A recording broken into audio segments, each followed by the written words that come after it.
Good to go? Yeah. Welcome to the 5th edition of Cooking with Surfer. And today we got a specialty for American Thanksgiving. Even though it's not Thanksgiving up here in Canada, we already had that about a month ago. You guys are a bit behind. We're going to do a special for the Americans anyways. So today, we got some lean ground beef here. We just got some fresh kale. Now, I've never cooked with the kale before, but we got it for the first time today, so we're gonna give her a try in the fajitas. We got some parsnips, which I don't really know much about parsnips, but they sort of look like carrots, so they gotta be sort of good.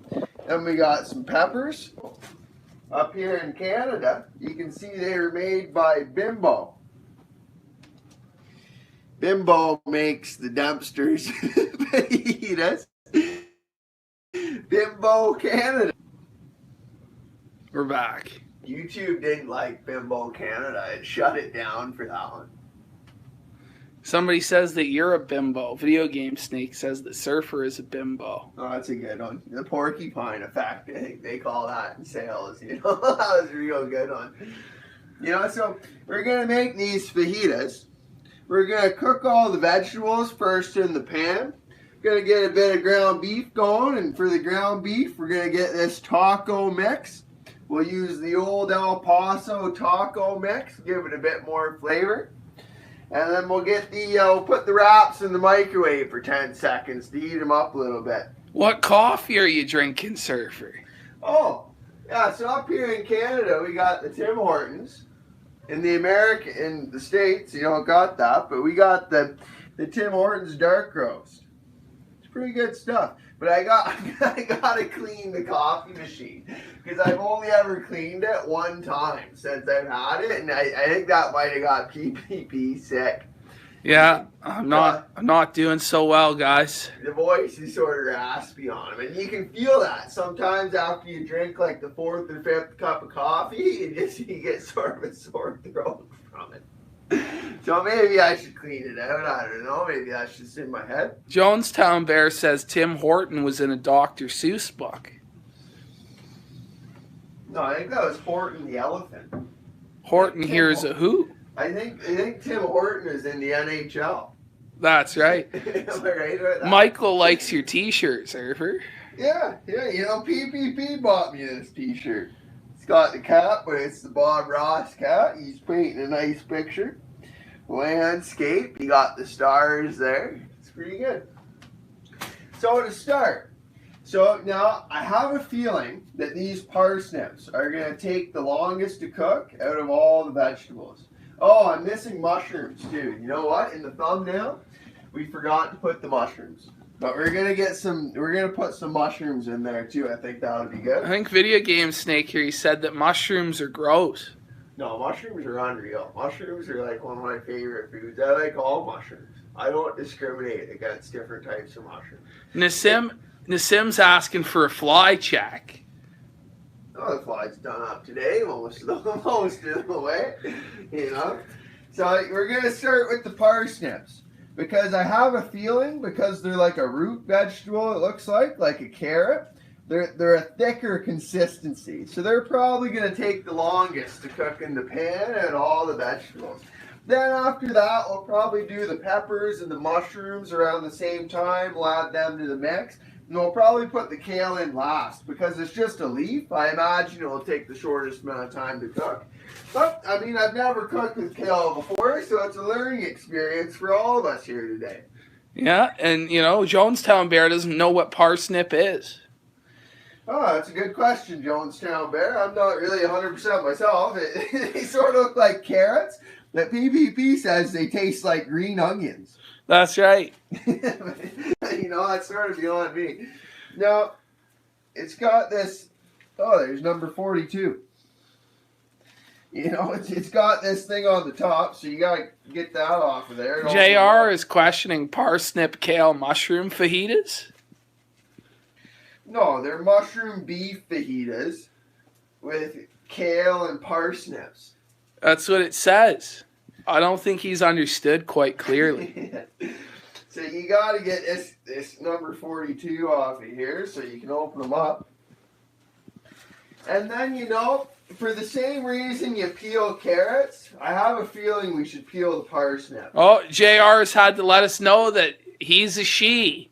JR is a she. Tits are GTFO there, pal. No, it's pretty backwards. You know, trying to say that you're a woman, you know. Well, as an RJ, you know, the fact that your name's JR is pretty backwards anyways. You know, you should figure that one out. You got to get your letters in order. You know, Jim Ross. The right way. Yeah. Okay, so, you know, there's 6 parsnips in here. And, you know, I think I'm going to use 4 parsnips. I'm going to use this big parsnip as well. You see, it's got sort of bulbous. It's bulbous. Person man wants to know where the syrup is. Oh, we'll get the syrup. For sure, we're going to put syrup in the vegetables. There's no way I'm going to cook vegetables and not put syrup and brown sugar in the vegetables. What about the cumin-ass video game snake? Yeah, we're going to get cumin in there, too. Now, we got a little piece of kale on the floor, so we're going to throw that in the garbage there. And we're gonna take the rest of the parsnips, the last 2, and we'll just toss them back in the fridge. Gonna make sure to drink my coffee before it goes cold. Do you know that Video Game Snake donates $500 super chats to Nick Fuentes? Really? He does, yeah. Must be one of the Jewish overlords that's funding Fuentes as the new Richard Spencer. Every single night he donates super chats to Fuentes. But he denies it. He's trying to say he's a Saudi neat, but... Yeah, I don't know. So the first thing we're going to want to do with the parsnips, you're going to want to get your potato peeler. So I got a nice Cutco potato peeler. It works really well. We're going to use that. You're gonna want to rinse them off maybe first, get some of the dirt off of them, because they're a root vegetable, right? I think they are, at least by the looks of it. So they come out of the ground. And yeah, JR, it is a dedicated Red Bull fridge, JR. He's asking. Yeah. There it is, JR. He's a what? I don't know, a Red Bull? Is that what he said? No, he's asking if it's a dedicated Red Bull fridge. Yeah, you know, it used to be. I don't drink Red Bull anymore because Red Bull is degenerate. You shouldn't drink energy drinks because they're bad for you. You got to be a paragon of virtue and only drink milk and juice. Oh, I see. But back when the Red Bull was the juice, we'd have this plugged in and you can fit 48 Red Bulls in it. No, is it 48 or 24? I think you could fit 24 in there. Yeah, so we used to get 24 packs of Red Bull from Costco, and we'd fill up the top and the bottom there. And it has a nice light in the sides, so it looks nice and appetizing. Well, I don't drink Red Bull anymore. There's no more juice, you know? We're all out of the juice. But now, here's a pro tip. When you rinse your vegetables, you're going to want to use the cold water.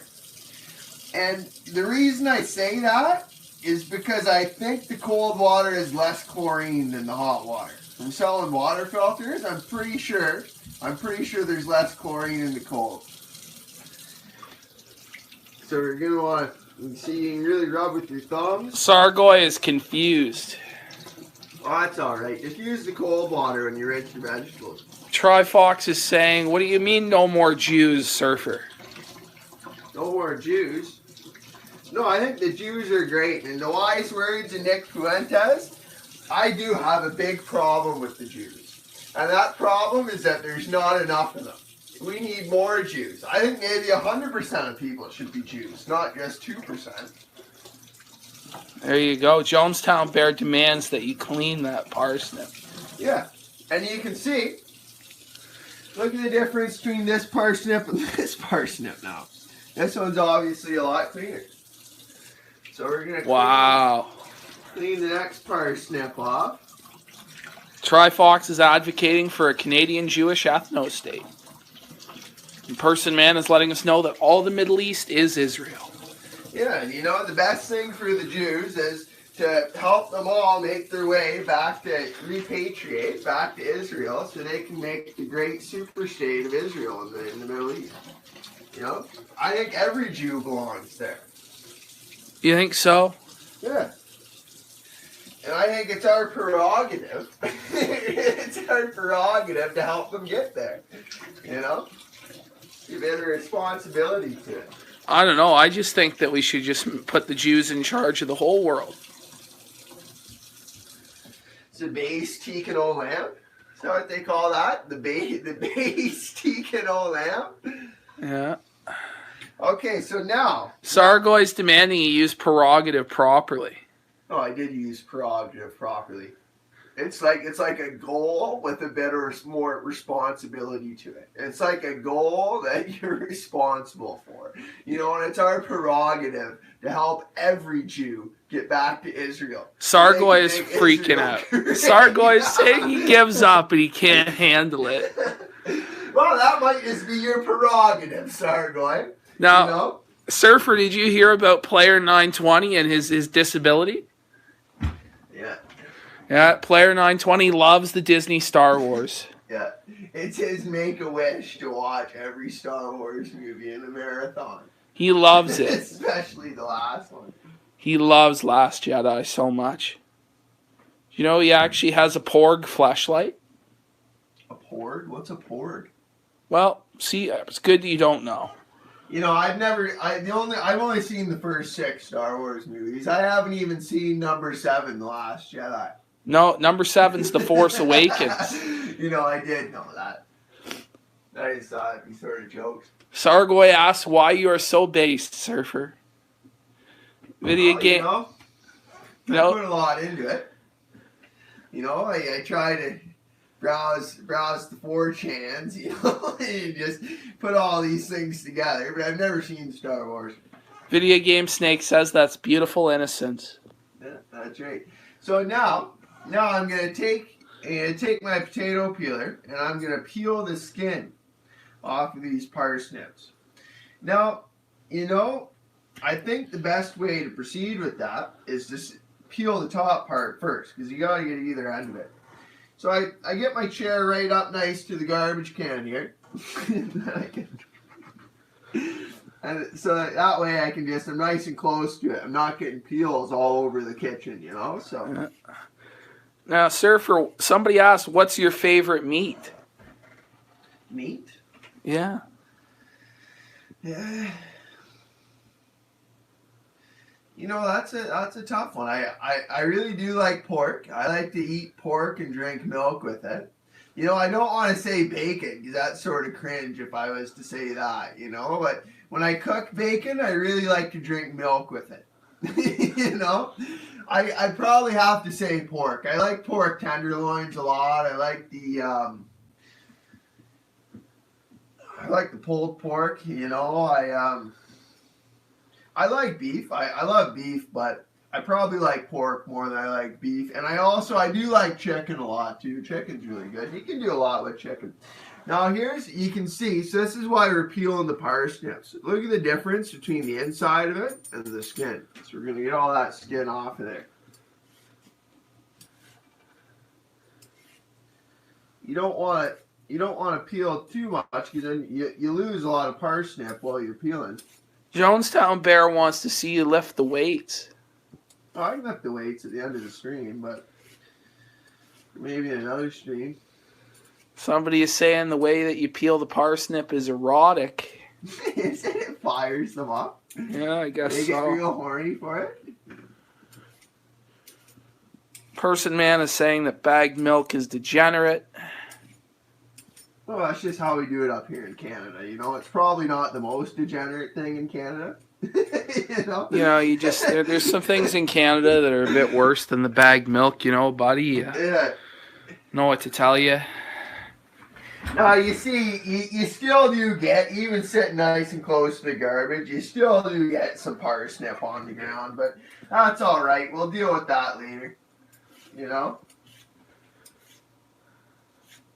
We're up to 28 whole viewers live, Surfer. Hey, must have been looking forward to it for the Thanksgiving special. Even though Thanksgiving was a month ago. You know?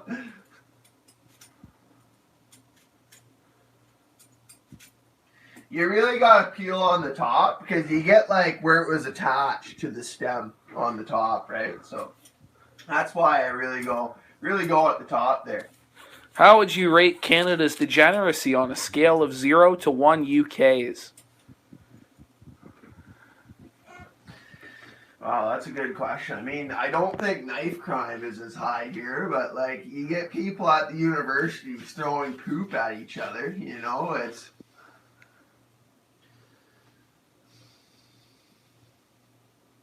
I'd maybe say Canada's degeneracy is 0.83 UK's. There we go, guys. That's the definitive answer. I didn't put a bit of thought into that one. It's the bottom line because Surfer said so. We hit 30 viewers and then it dropped to 28 because 2 members of the UK were offended. You didn't say that our country was more degenerate than the UK. I don't know if you can get much more degenerate in the current state of the UK, but I mean, I haven't been to the UK in a long time, you know, so. Yeah. Godwinson is even fleeing the UK. Is he? Yeah, he's moving to Switzerland. Switzerland. Yeah, he is. I hear good things about Switzerland, but I don't know that much about it, to be honest. Now I'm going to take a pause here and finish the coffee because you don't want the coffee to get cold. And it's easy when you're not thinking about the coffee to let the coffee get cold. But you don't want to let the coffee get cold. It's not quite as good. Now, somebody said, Rabbi, I think it was Rusty Shilford says, I love you, Surfer. I love you, PPP. Please never stop your artwork. Okay. Now, you can see the top of this one's a bit bulbous. So you don't want to peel off too much, but you want to get in the crevice there with the peeler. So we're gonna put a bit of attention onto that. I'm going to start where it's not quite such a crevice, you know. Going to give her a once over all around. And then I'm really going to get in that crevice to finish it off. Really get in that crevice. Work that crevice to finish it off. That's right. Asparagus asks, when's the stream where you both do way too many psychedelics? You know, I haven't done psychedelics for a long time, but maybe one day. PPP seems to think that you should, once every like 5 years, you should go on a spirit trip for... You go on the spirit quest. Family friendly, or a family friendly way to put it. But you shouldn't do that too often. So you see I've really got in there in the crevice. Then we got all the skin out of the crevice. We're going to get the top of it. For some reason, the garbage smells like Coca-Cola. It smells like soft drinks. Coca-Cola. No, like it really does. Really? Maybe it's these parsnips I'm peeling. Maybe they smell like Coca-Cola. Maybe that's how they flavor Coca-Cola with parsnips. Wow. These are the high IQ observations you can only get on Cooking with Surfer. No, I'm serious. Sit by the garbage. Sit by the garbage. Oh, guys, apparently... It smells like Coca-Cola. No, it does. It really smells like Coca-Cola. What? Like, not just a little bit, but it really smells like Coca-Cola. Oh, Peeling the parsnips. That's fucked up, man. We got one parsnip left. I'm going to need that seat back, PPP. Roar.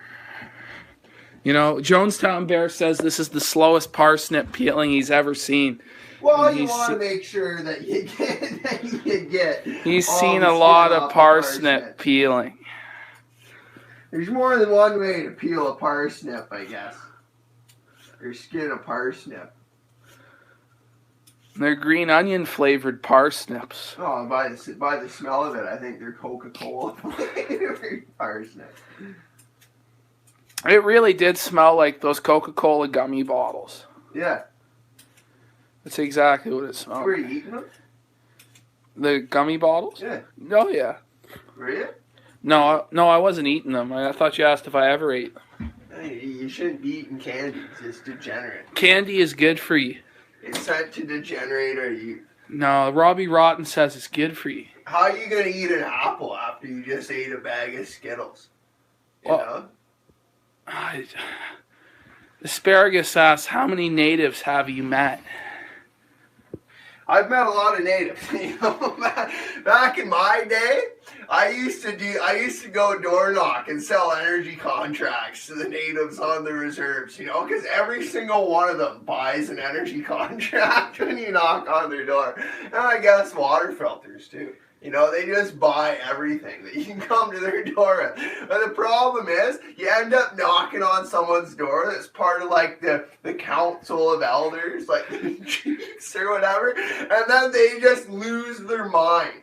Like when I was doing energy contracts, like one of the elders took a picture of my badge and sent it to the company, and my head office corporate had to send an apology letter to it was the reserve up in Sault Ste. Marie. They had to send them an apology letter because I was selling them energy contracts. But before that, I probably sold them like realistically like 8 energy contracts in a row. You know, before I ran into that guy. So they made off pretty well with it. The natives are deals. Yeah, well, they buy everything that you come to their door. So, you know, you should generally use a bigger knife when you're cutting root vegetables, like the butcher knife. This one's one of my favorite knives. You know, I like to... That one's actually illegal in the UK. Well, no doubt this one's illegal in the UK. Look at the length of it. And it's sort of weighted at the end here. You can see it's weighted up here. So you can really butcher into things with it, right? I used to have the chef knife too, which is weighted towards the bottom of the knife. But because I'm gonna use this knife, it's a Santoku style, as you can see it. Instead of curving up like the American style, it curves down, and that's I think it's Japanese, the Santoku style.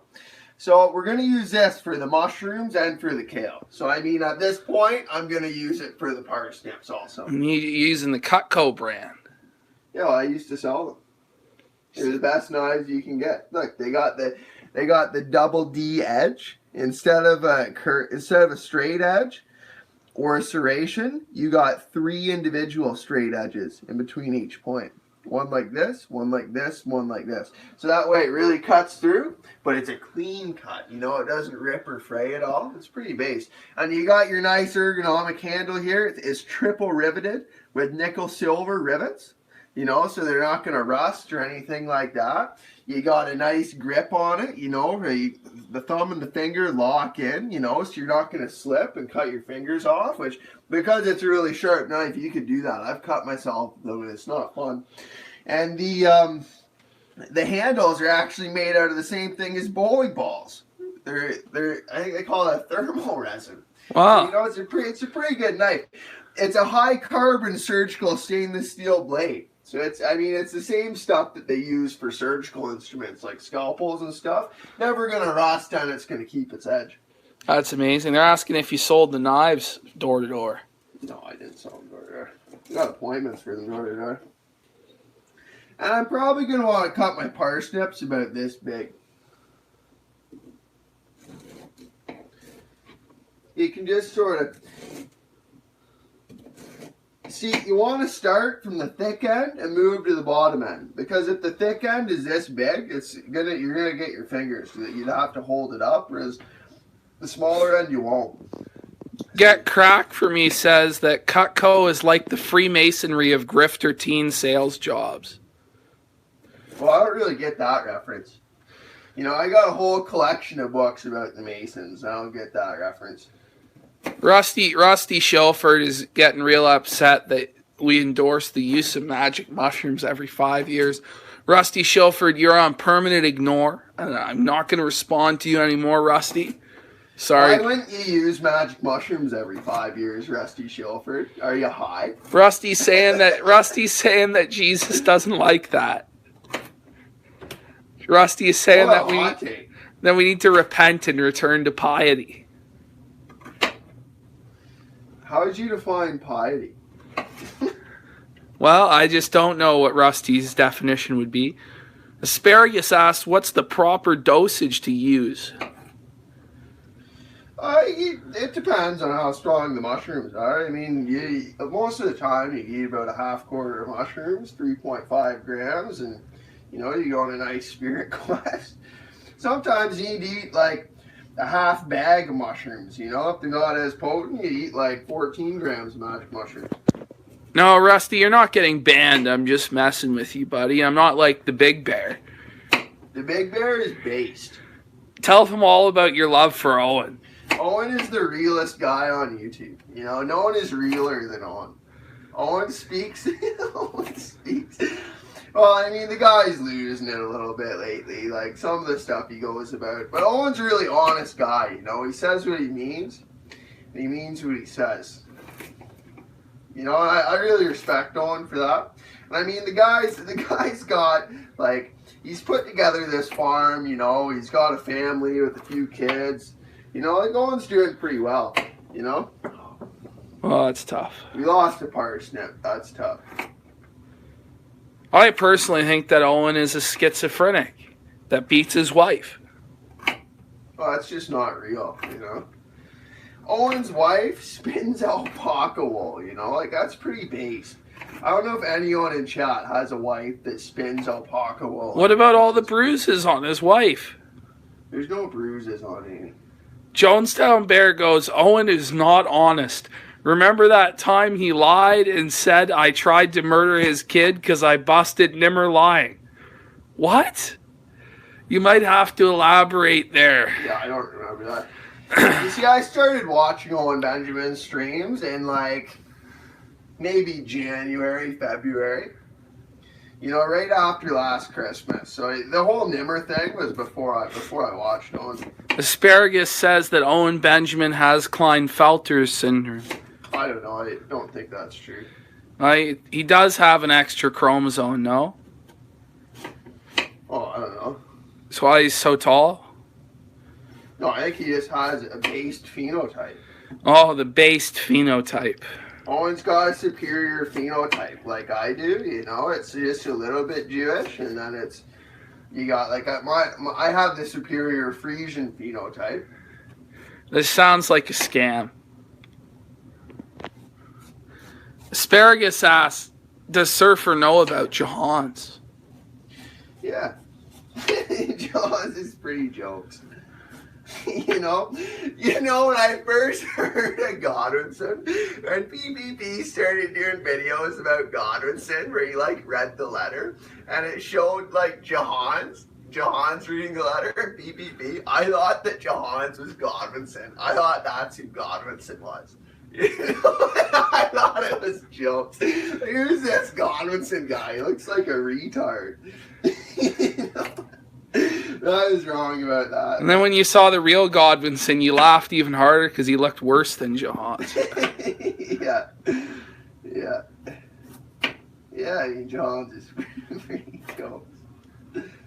Rusty Shelford is trying to say I've been drinking and smoking too much, but No, as a paragon of virtue, we don't drink or smoke here. Drinking and smoking is for degenerates. There you go. So shut up, Rusty Shelford, you homosexual. Person Man says that Godwinson has been BTFO. Yeah, I mean, Godwinson's like not even coming back at this point. I wish the guy would come back. He makes some pretty good content sometimes. Who knows? Godwinson could be watching this right now. Yeah, it'd be nice if Godwinson came back, Godwinson is watching this in his living room with his girlfriend, sipping a glass of wine. Well, Godwinson said he was going to come to Canada and have beers with us in the summer, and that never happened. Yeah, Godwinson, he's lied. He lied to us.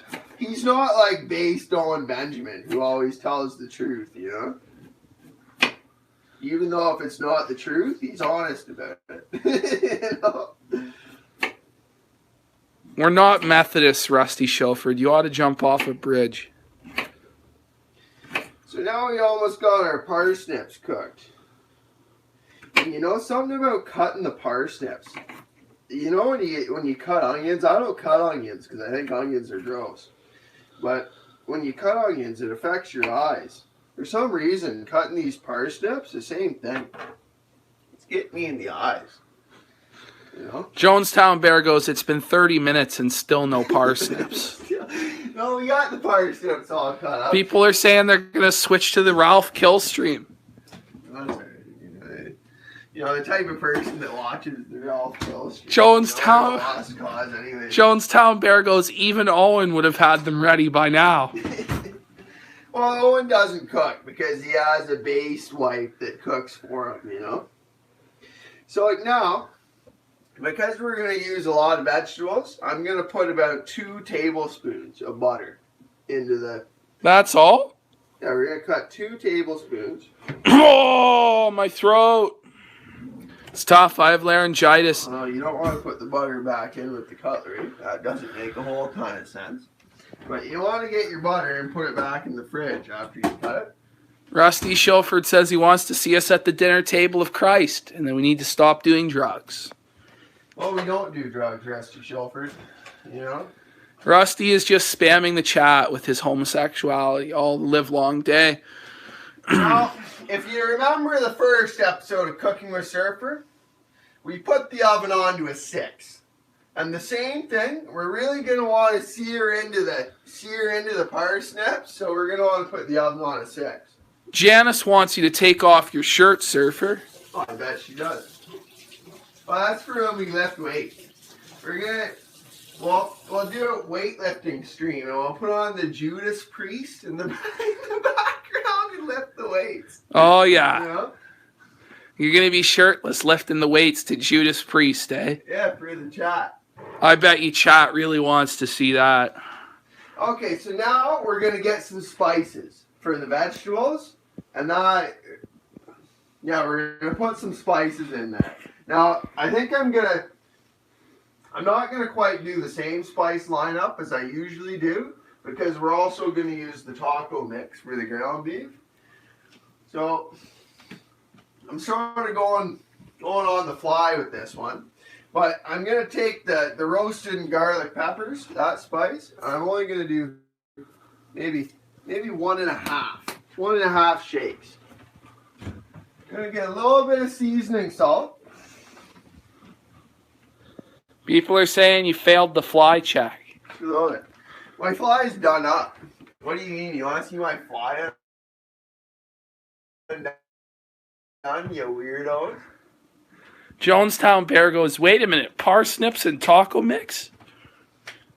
No, we're putting the taco mix in the ground. You ever made tacos before or fajitas? Well, Jonestown Bear, he can't figure it out. Well, we're like out of paprika, so we're not using any paprika here today on Cooking with Surfer. Janice is real excited. She wants to see her fly down. Oh, I bet. But next, we're going to do everyone's favorite spice, the cumin. For the end of No Nut November, in fact, we're going to do the ground cumin. So, now the cumin, we like to use a bit more cumin than any other spice. So we're going to put maybe 1, 2, 3, 4, 5, 6, 7. Oh. And just a little tap. More 7.5 cumins? Yeah, well, the 7th wasn't really a full 7, so that's why I did another little bit of a tap. Then we're going to get the turmeric. Turmeric's good for the inflammation. People are saying that's way too much cumin. No. Usually I use like 16 shakes of the cumin. You know, get a little bit of sage in there. Person Man is demanding a syrup check. Syrup doesn't come yet. And then that's about good for now. Before you put the stuff in, that's when you do the brown sugar. So syrup comes after on top, but the brown sugar goes on the bottom. So you're just going to get a little pinch in there. You get a little happy pinch. And you're just going to... You Bob Ross now? Yeah, get the little happy pinch around you. I know, I was thinking... And we'll just sort of drizzle it around in there. Your voice is ASMR orgasmic, sir. For people to just get turned on by your voice. Oh, is that what Janice said? Yeah. I bet. 16 shakes is considered a full-blown room wax, says Jonestown Bear. Yeah. Oh, we dipped below 30 viewers. It's tough. That's all right. At one point, we were as high as 33 whole viewers, you know? Yeah, now you're gonna want to get your spatula. That's pretty base, because you know that's how many years that King David ruled over the whole of Israel. We read that in the book of Samuel. Asparagus asks if you've ever done salvia, Surfer. Oh yeah, probably only ever like 10 times. Video Game Snake is saying not 14 shakes and 88 taps. No, not that. You know, we reserved those numbers for more noble uses. But so we're gonna want to get a little bit of water too. You know, I almost forgot about the water. Because the water just adds a little bit more. A little happy bit more to it, you know? Asparagus asks, what, 10 times? What do you see in salvia?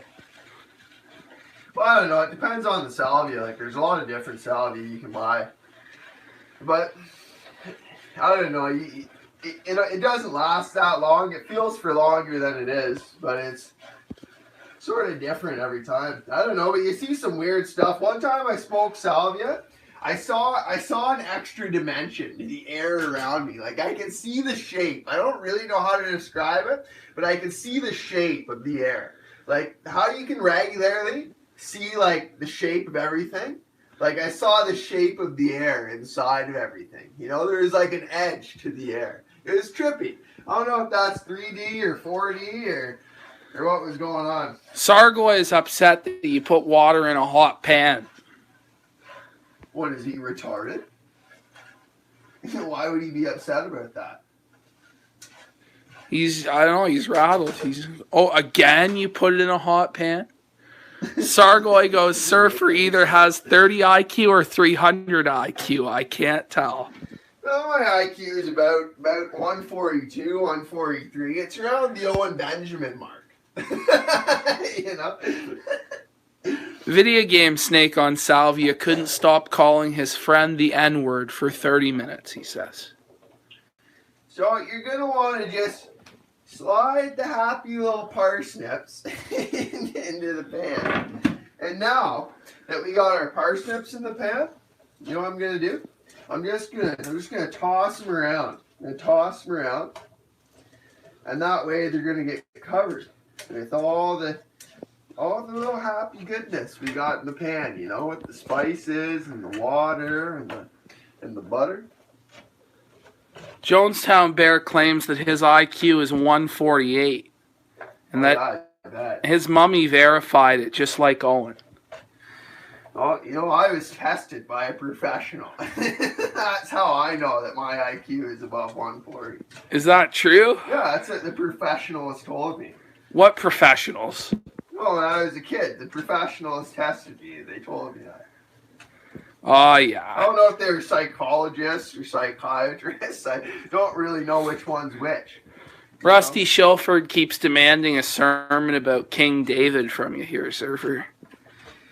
Well, you know, I've never preached a sermon like PPP before, but maybe one of these days I'll preach a sermon. Maybe I'll do it about King David. You're going to tell them all. I'm still reading. Right now I'm reading the second book of Samuel. So that's how I know that King David ruled all of Israel for 33 years, because that was in the chapter I just read. He ruled all of Judah, just Judah, for 7 years and 6 months, and then he ruled after that. He had all of Israel, and he ruled it for another 33 years. So in total, it was about 40 years and 6 months that he ruled over. He ruled in total, but... Amazing.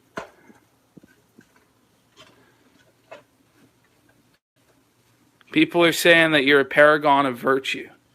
Well, you know, I really try my best to be a paragon of virtue, you know. That's why I eat healthy and I go to the gym and I don't smoke cigarettes, you know, like a degenerate. And I don't do drugs. We got a question, sir, for what's... I lift the weights. You know, I don't beat off. Like, I don't just participate in No Nut November. I participate in No Nut Ever.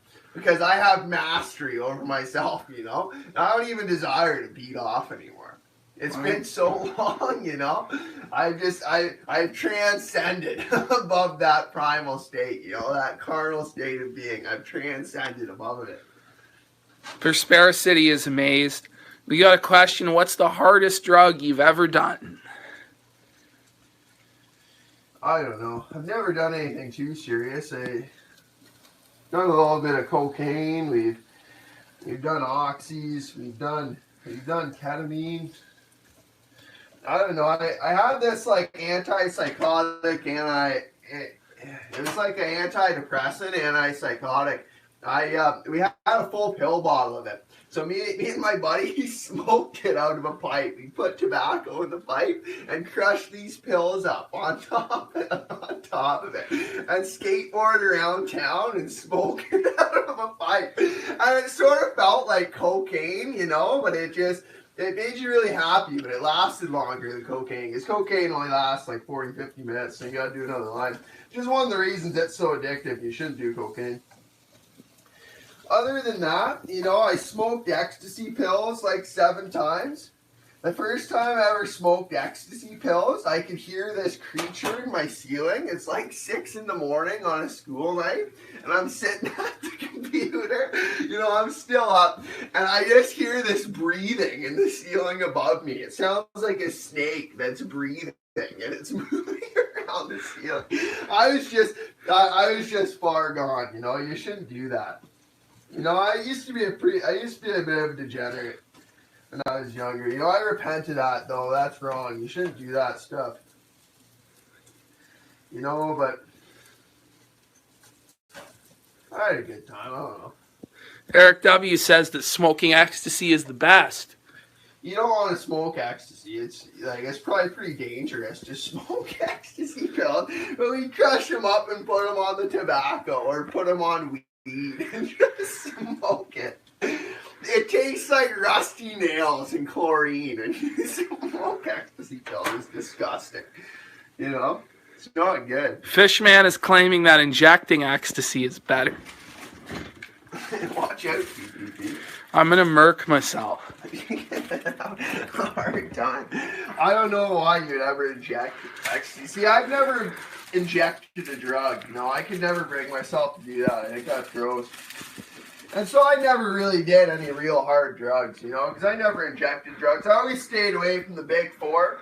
The big four to me were crack, heroin, PCP, and meth. I never touched those, right? I never did. Maybe some of the ecstasy pills I did were cut with like meth or heroin, because you never really know what you're getting in an ecstasy pill, but I would never consciously do one of those drugs. I would never consciously do any of those drugs that I used to do, either like ecstasy or anything like that. Janice asked if you do cam shows, Surfer. Well, this is a cam show, isn't it? Well, like where you get naked for money. Well, you know, one time, I used to, before PPP came here, I used to cook bacon, and I do it with no clothes on. And the reason I cook bacon with no clothes on is so I could learn the perfect flip without getting splashed by it, you know, and it would toughen you up, cooking the bacon and just getting splashed by it with no clothes on. But I don't do that anymore. I did that for no money. Whoa. Now, we're going to want to cut some peppers. So I'm going to get 2 peppers. Fishman says that cooking bacon naked is an extreme sport. Well, it's not that extreme, you know. You're pretty soft if you can't cook bacon with no clothes on. Well, Fishman is also the guy who apparently injects ecstasy into his fucking... You know, so when I cut the peppers, I like to cut the peppers into 4 quadrants. You get 4 quadrants of peppers. Go on. The rest is garbage. We'll cut both peppers into 4 quadrants.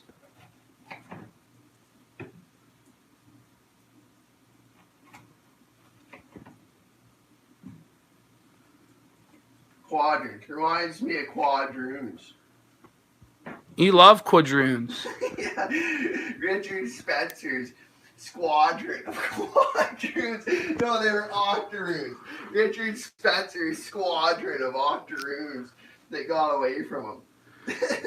Viewership is collapsing. I think everybody has defected to the kill stream. Oh, that's alright. Guys, the sort of people that watch the kill stream. The kill stream is pretty degenerate. Ethan Ralph is laughing at our viewership numbers, guys. It's tough. It's alright, life goes on.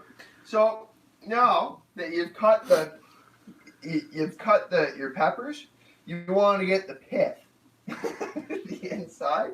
So how I get the pith out is I do a nice little cut right there, a little happy cut, and then I do another happy cut, right down the middle there to get the pith out. Michael is just fucking going hard for Ralph today. Michael, you need to take Ralph's penis out of your mouth there, buddy. Yep. Don't know much what else to say about that. Piper's Pit. I see what you did there, Surfer. Yeah, it's nice. You want to get that pith out. You don't want to be eating the pith.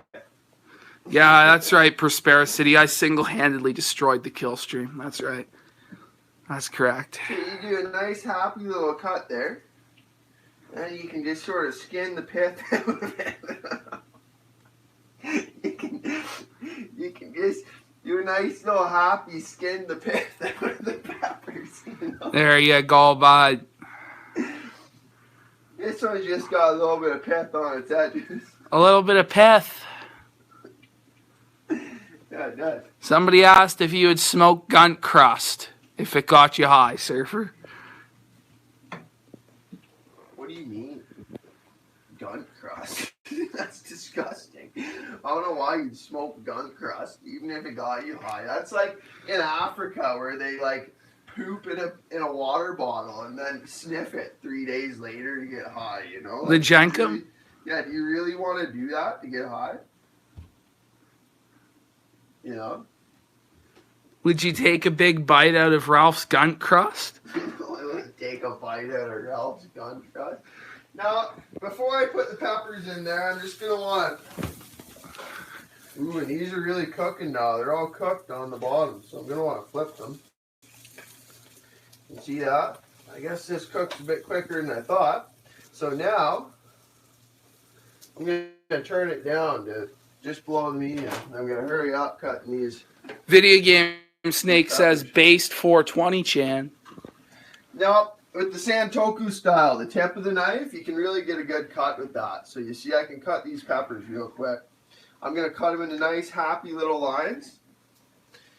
And then I'm going to maybe, once I get them like that, I'll maybe do 2 cuts this way. Toss them in there, take away some of the heat. I'm going to try to do this real quick. Let's cut the peppers.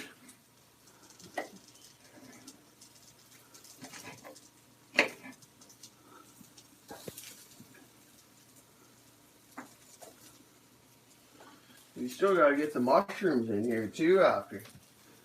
I think this live stream is going to die before it finishes.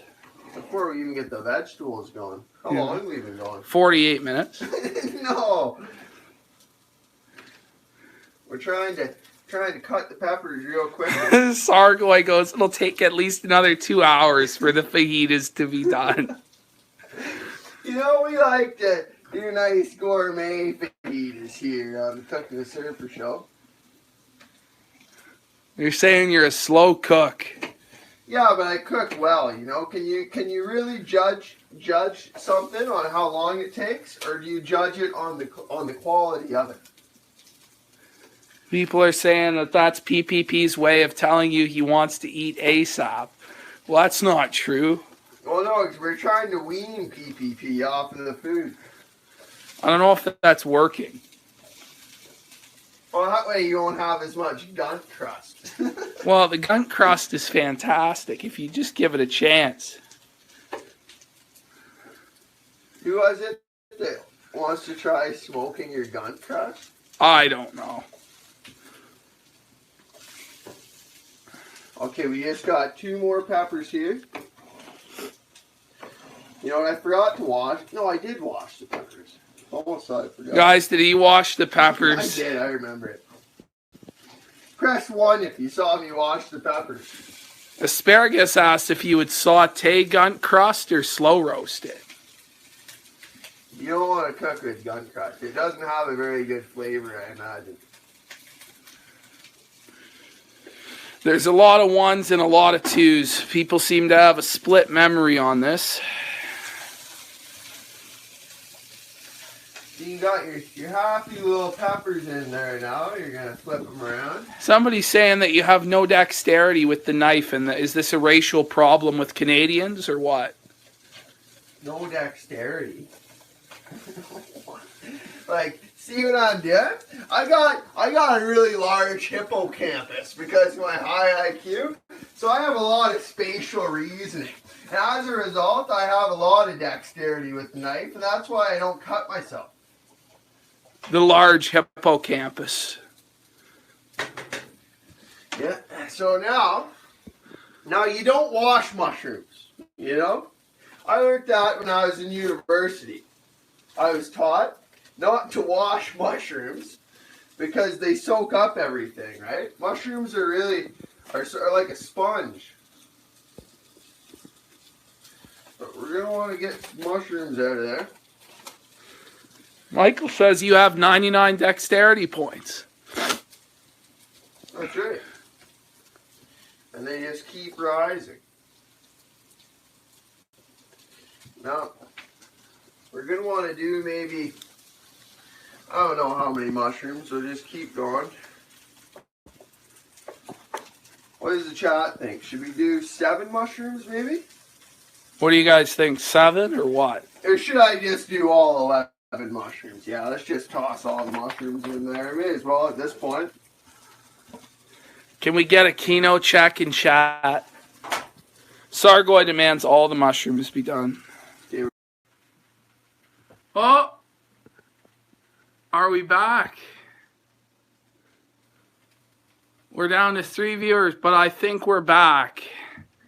Well, for whoever's left, I saved you some mushrooms. I was going to show you how to quarter the mushrooms. And you want to quarter them down the stem. So you just quarter them down the stem there like you'd quarter a moose.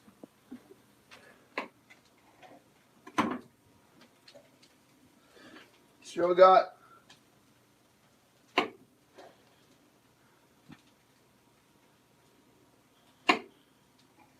two more mushrooms. We had some technical difficulties there. And you know, PPP couldn't get it figured out, but as soon as I tried it, it worked. I had the magic touch. Oh, I bet. Well, I did. It's a scam. Don't listen to him, chat. Yeah, so we're quartering our last mushroom there. Now, because I wanted to save you guys some mushrooms so I could show you how to quarter them, I turned it down. So now I'm going to turn it back up. Just below medium. Going to toss everything around. And next, it's everyone's favorite part. You know what I'm going to add to the mix next? Can anyone in chat guess what we're going to add next? Michael guesses salt. No, we're not going to use salt. We don't cook with salt here. We use seasoned salt. Razmaz goes syrup. Oh, Razmaz is correct. Razmaz is the winner. We're going to get the maple syrup out of the fridge. Well, it's not real maple syrup, but I still call it maple syrup. Based Aunt Jemima's. And we're just gonna do some happy little drizzles on top there. Do a nice spiral. And then we're gonna get some more water. Now we're using our spring water in there instead of the reverse osmosis. Because the spring water, it's got minerals. Gonna do some happy little drizzles on there.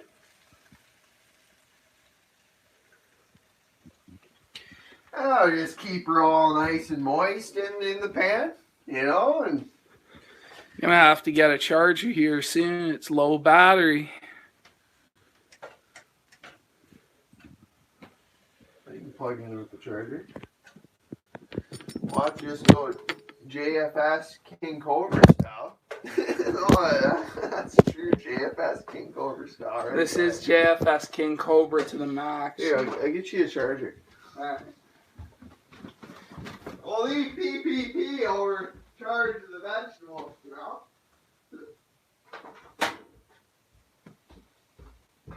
Here's your charger. What, were you mixing the vegetables? Yeah. And you can plug the charger in just like that, and then you're good to go. Now, so this is the part that's new to me. We're going to cook with a bit of the kale. Now, once again, we're going to want to rinse our kale like the rest of the vegetables. Holy.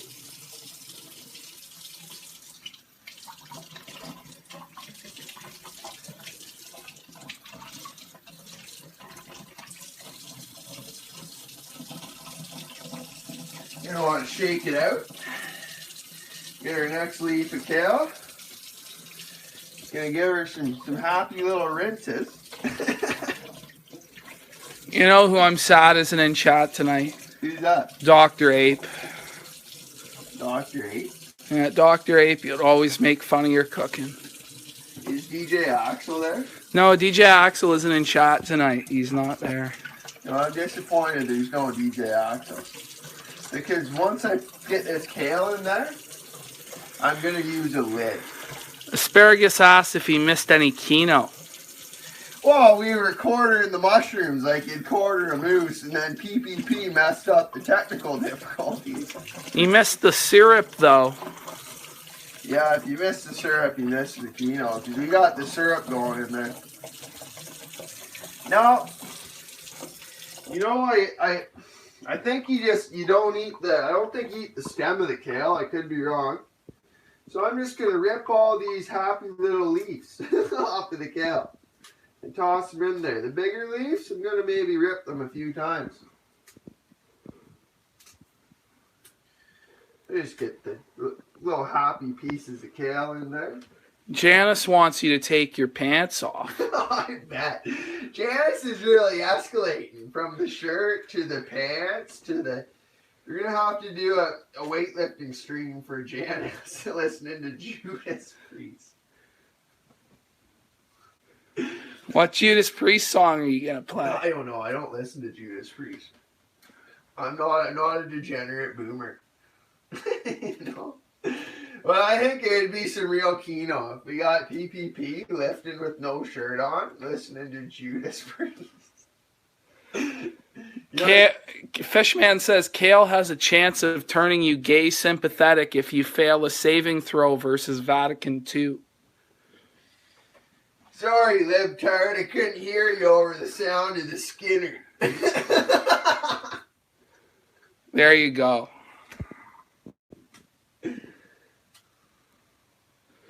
Why aren't you sad about the player 920 not being here? Because he has a mental problem. He likes the Disney Star Wars, guys. Yeah.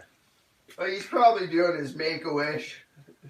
His Make-A-Wish, what is it? The marathon of Star Wars. He's doing his Make-A-Wish marathon of all the Star Wars movies with a special emphasis on The Last Jedi and The Force Awakens, or whatever number 7 was called. That's right. Guys, should Surfer watch the Star Wars sequel trilogy? No, I refuse to watch Star Wars. Well, you love Star Wars, Surfer. Oh, you know, it's pretty cringe. Press 1 if Surfer should watch the new Star Wars. Press 2 if he should. No, the next movie we're going to watch, the next movie we're going to watch, what was it? The Mule? The Mule. And we're going to watch El Topo. Yeah. Have you watched El Topo yet? No. We'll have to watch El Topo. Now, we're getting lots of kale in there by the looks of it. I underestimated the kale, you know? How much should it be? But we're just going to keep ripping up our happy little leaves here. We got one more little happy stalk of kale. They're saying R.I.P. to Barry. Apparently Barry Blutnick passed away yesterday. Oh. You know, Barry's on the cutting edge. No one makes more cutting edge content than Barry. You know, like, you think it's pretty abstract the first couple times you watch it, but once you really get into watching Barry Blutnick, you know, you really see how cutting edge it is. You know, there's some real deep themes explored in Barry's content. And no one's quite on the cutting edge. You know, we got a couple people in chat that want you to review Holy Mountain. Yeah, I know. We should review Holy Mountain. We watched it one time, you know, but it was a long time ago. I don't really remember it because I think that's when I used to do drugs. Drugs are good, okay? That was a bad Mackie. I could do a better one. Yeah, it was pretty bad. You gotta get your voice in check. Okay. So now, well, actually here, I'm gonna stir in all these happy little leaves of kale.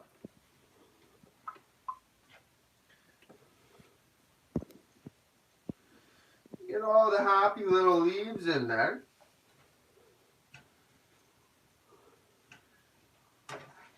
Maybe do some flips to get the kale at the bottom.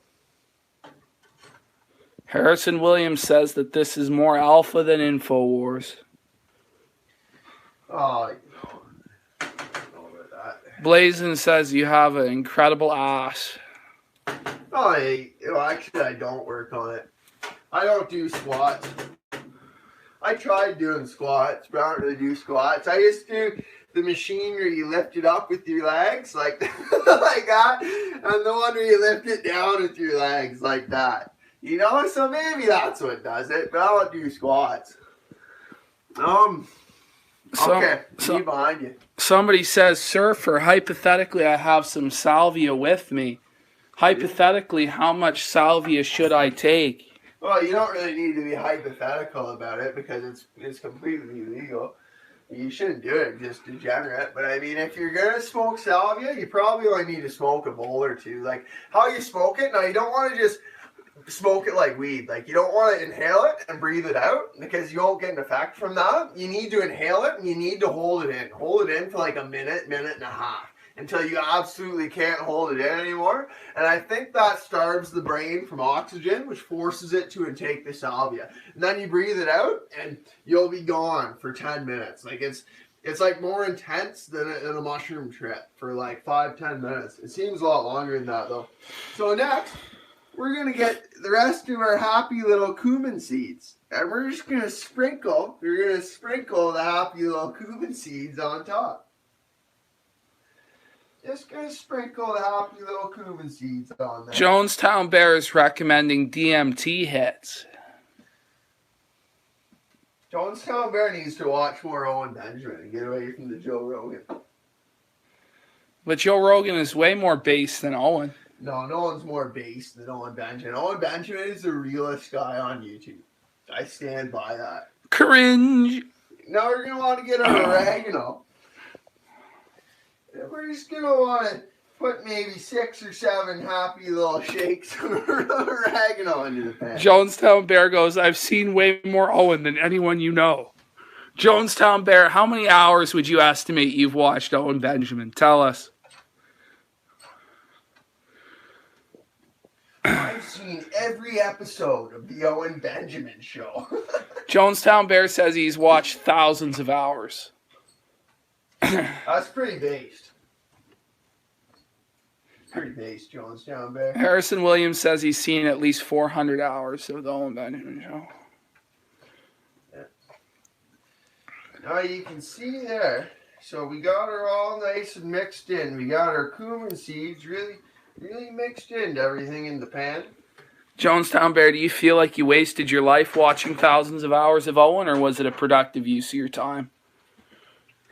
Well, how else are you gonna learn how to grow, how to take care of goats? I guess you don't really grow goats. I mean, grow those goats, pal. Okay, so now Yeah, I'm gonna want to get a lid. So I need back there. Got the lid back there. So I did the dishes the other day, and I got the lid washed just in preparation. So we're gonna want to get this lid here, and we're putting it on top of the vegetables. And the reason for that, you can see it keeps the moisture inside, and the steam's gonna help cook the vegetables on top. So I think DJ Axel asked about using the lid to fry vegetables one time, and especially with leafy vegetables, it's nice to use the lid from time to time because the steam bounces back down and helps cook them from the top as well as the bottom, and it helps retain that moisture in there. You know, you get your nice moist vegetables if you use the lid, and that'll be good for the fajitas made in Bimbo, Canada. Jonestown Bear says, you see, I did it because Owen told 250,000 people I tried to murder a child, then spelled my full name 3 times. I wrecked him. It was all worth it. Was it really worth it, though, Jonestown Bear, if you fucking murdered a child? No one's wrecked Owen Benjamin. Owen is the unwrecked, of course. Owen's pretty based, you know. Like the guy might say some pretty out there things sometimes, like nuclear bombs don't exist, you know, and things like that, you know. But I don't think his understanding of physics is quite what he thinks it is. He sort of gets the Dunning-Kruger effect at that, but he has his homestead, you know, like. He's got a wife that spins alpaca wool. He's got goats. He's got an orchard. You know, Owen's doing pretty well. Is it just that Jonestown Bear is jealous of Owen's success? Oh, I imagine. That's what it is. You see, you get all that nice, happy little steam on top of the lid. I'll just shake out some of that happy little steam. Turned out that Jonestown Bear was exposed for molesting children, and Now this is about the time we're going to want to start cooking our lean ground beef as well. So we got about 0.714, we got 714 grams of the lean ground beef here. In Canada that costs $57. No, it only costs $5.49. You got to be honest, PPP, like Owen Benjamin. Oh yeah, Owen Benjamin. The Paragon of virtue. The world would be a better place if all of us are just a little bit more like Owen Benjamin. So I'm gonna now for the beef. I'm gonna put the burner on somewhere in between 5 and 6. So about halfway between medium and 6. I'm gonna want to get all the ground beef in there. I'm gonna do it just like that, so I get the blood in there with it. Because the blood adds nice flavor. And because I was touching the raw meat, you want to rinse your hands off. Let that heat up a little bit.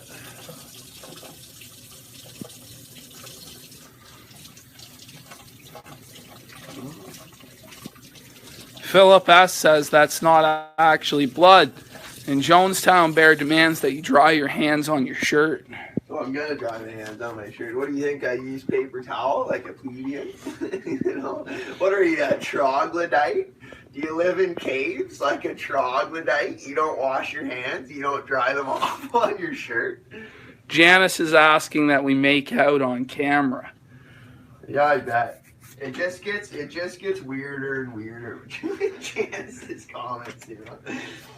It just gets weirder and weirder. Michael says he uses paper towels like a troglodyte. Yeah, I bet you they got lots of paper towels in the troglodyte cave. You know, I use a lot of paper towels, and I still wouldn't dry my hands off with them while I'm cooking. Oh, maybe that's wrong. Maybe I would from time to time. So, gentlemen, we're going King Cobra JFS style. Why? Where are you going? I got a pee. Do you? Yeah. Now, when you're cooking the ground beef, you want to cut it up. You know, you want to separate it into chunks. That's what I'm doing with the spatula.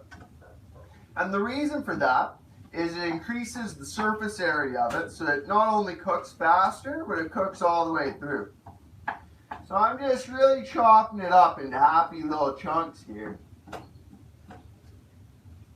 I'll show you. Hold on, you get all the ground beef into the pan.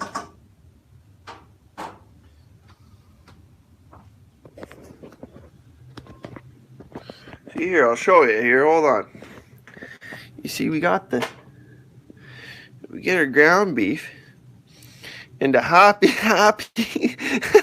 little chunks. You know?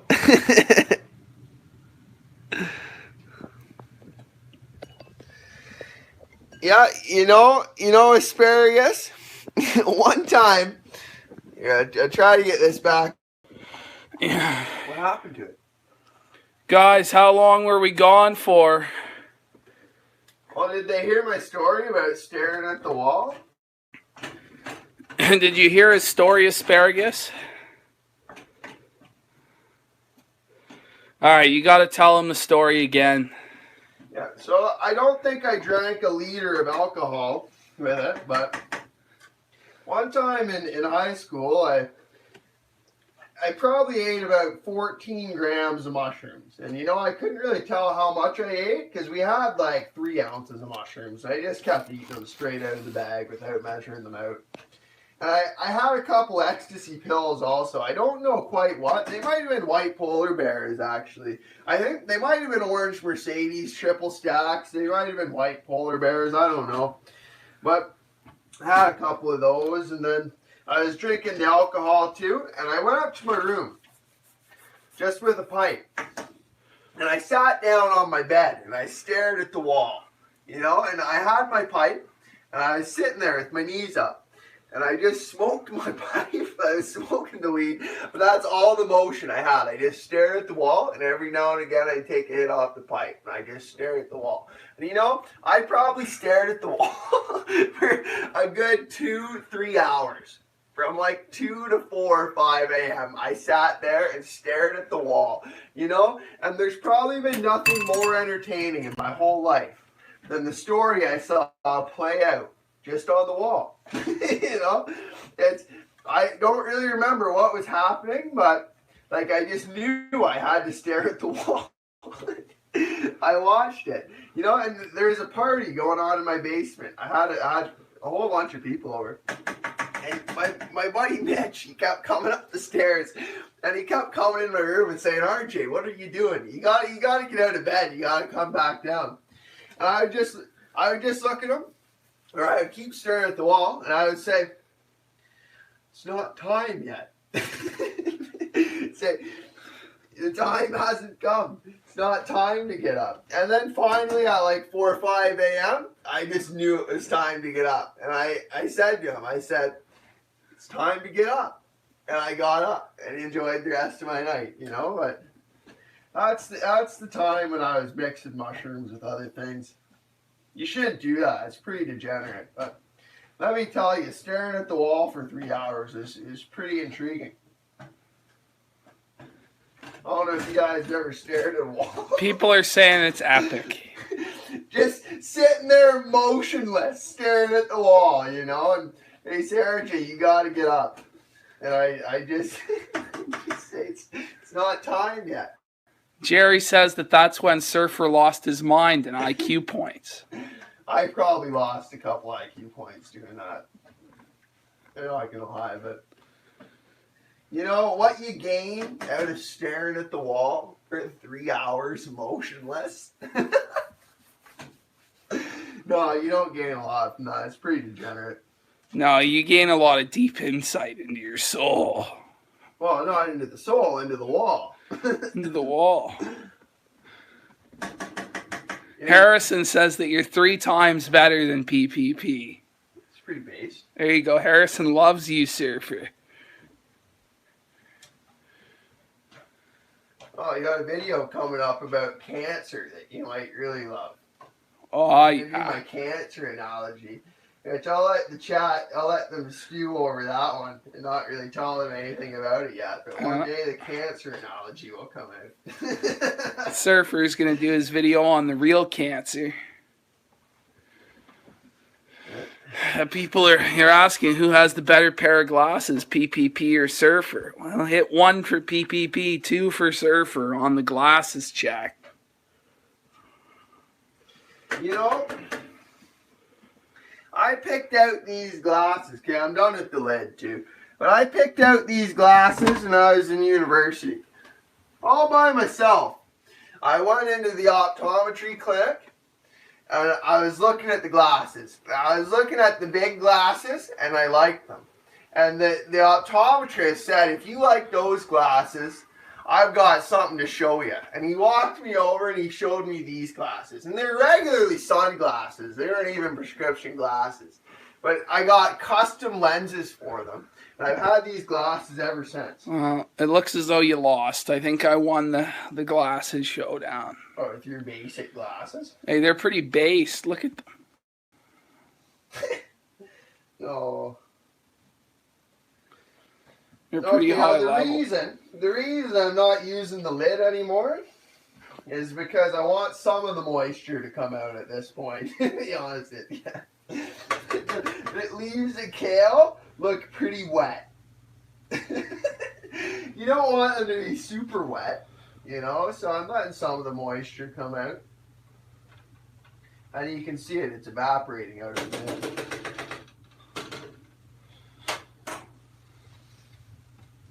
Now, where's that taco mix? Where did I put that? Oh, here it is. I didn't put the taco mix. So I'd say the ground beef looks sort of brown, so it's time to drain it. Now, actually, I'm going to bust out the lid again, and I'm going to drain this ground beef. I'm going to drain it with the lid. This is some highly advanced technique. Yeah, because I don't want to use the strainer. Because if I use the strainer, we're gonna lose some of the smaller ground beef through the holes in the strainer. And we don't want to lose any ground beef. Sargoy has returned to the stream, and he is upset that you're still cooking. So I'm gonna want to get the lid, just to a happy right amount there, so we don't lose any beef, but we get rid of the liquid. Harrison asks, Surfer, what do you think of the JQ? Well, I think it's our prerogative that we help get every last Jew back to Israel so they can make the great state of Israel great again. You know? I think we should give them the whole Middle East as the state of Israel. And we should help send every last one of them there to be repatriated to the greatest state. I think that's our prerogative. Sargoy says that that's very unbased, Surfer. I think he said that was based last time, so... You know what? Sargoy shouldn't be such an anti-Semite. Asparagus is sure that we're both somewhat drunk. No, I don't drink alcohol. Well, I do once in a while, but I don't really drink alcohol. I'm just degenerate. Montana says that you're a better chef than Croc. I don't think Croc's a very good chef. That's just my humble opinion. But, so now, it says on the back of the taco mix, we're going to stir in water. Sargoy says it's not your prerogative to misuse the word prerogative. I use the word prerogative and like the best. You know what what's the word I'm looking for? Like definition sound, you know? The way I use prerogative is the closest to the definition of prerogative that you can use the word prerogative. You couldn't use the word prerogative in a more sound way than I use the word prerogative, sorry, go ahead. People are laughing at you for having to read the taco mix. Well, I just want to make sure I'm putting in the right amount of water into the taco. Prosperity says that you're really hot, Surfer, but Prosperity says that I'm a lot hotter. Way to go, Prosperity. You're a person of true taste and culture. Yeah, it sounds like a more family-oriented Janice comment. You know? I need something to measure out the water, though. I need the measuring cup. So I'm just going to use this happy little measuring cup here. You see we got the Pyrex measuring cup. And you want to use, how much water was it? 2/3 of a cup. Or 150 milliliters. So here in Canada, we use the metric system. So we're going to go with 150 milliliters instead of 2/3 of a cup. Gonna measure that out. You're saying that you're Bubbles and I'm Ricky. Hey, well, who's Julian? Does that make Robbie Julian? I guess Robbie is Julian. I don't know. I don't know if that really works, but... So I'm gonna take my taco mix now. I guess I gotta cut it open. Well, you're right. It's the Virgin Church of Christ stream because you should be a virgin until marriage, Harrison. If you think the Catholic stream is Chad, I have some bad news for you, son.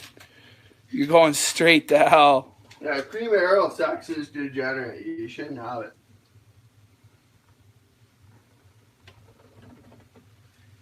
And I know that. So you're just gonna want to sprinkle your happy seasoning mix onto the ground beef. The Chad Virgin versus the Virgin Chad, exactly. You know, like, you don't really know how bad it is to have premarital sex until you have unprotected sex with a hooker in Colombia. You know, and let me tell you, if any of you in chat have ever had unprotected sex with just a random hooker that you find down in Colombia, you know, you'd know that you shouldn't have premarital sex. It's a bad idea. Sargoy asks, is that what you did, Surfer? Oh, it's a family-friendly stream, you know, so... We're all paragons of virtue here. Harrison you know? Says that Surfer is a font of wisdom. A font? Yeah, like a fountain. Okay. Like, come thou font of every blessing. A fount, not a font. It's okay. Is it a font in the song? Well, you spelled it F-O-N-T. It's a font. So I think he bricked, to be honest. Oh, I mean, font of wisdom is on the same level as paragon of virtue, you know? I'll happily accept that one. I'd like to be both the paragon of virtue and a font of wisdom. Surfer, have you ever seen Scott Pilgrim versus the World? Never seen it.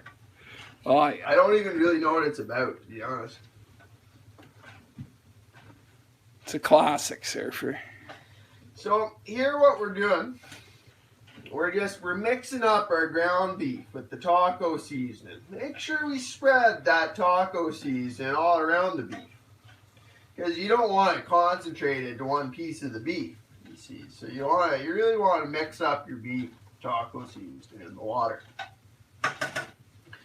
I flatten it all out so it cooks nice and evenly. Maybe stir the vegetables again. It looks like the vegetables are pretty much done, to be honest. The parsnips. Now the parsnips, they're falling apart. You know, I think this might be my first time not only cooking with kale, but cooking with parsnips. You know, and oh no, we're losing vegetables. I'm going to try them. Any good, Surfer? No. No, I just tasted a parsnip. And you know what? I would say they taste more like Coca-Cola than they do like green onions. So there you go. The parsnips taste like Coca-Cola, guys. We lost one into here though, so I'm going to get that out so I don't burn it later. You see, if something falls under the burner, you can even pull the burner right out and clean underneath the burners. And that way you don't create a fire down the line. The last thing you want is to create a fire. Okay, now you gotta cook the beef until it's thick, and I almost had to read the package again. Sargoy is speechless. Is he? Yeah, I don't know why Sargoy is so speechless.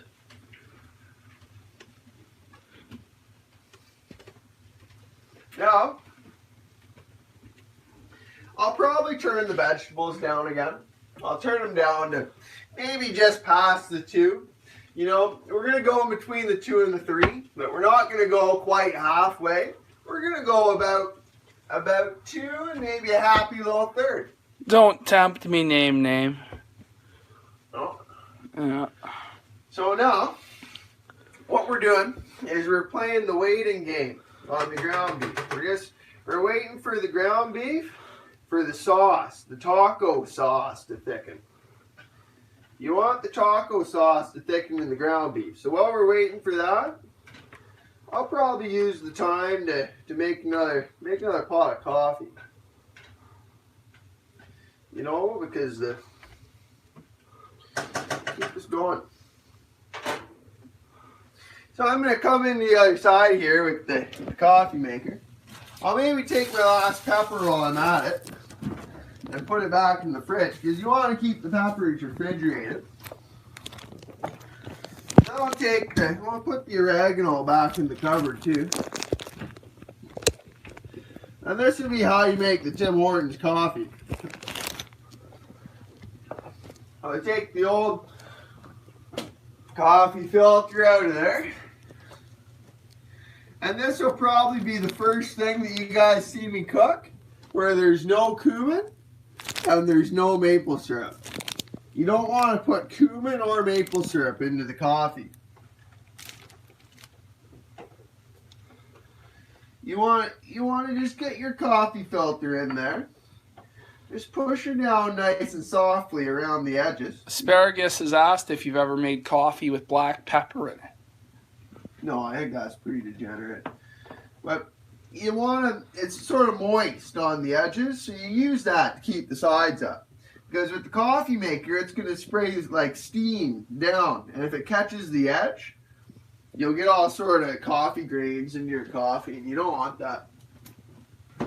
So you're going to want to get your Tim Hortons dark roast,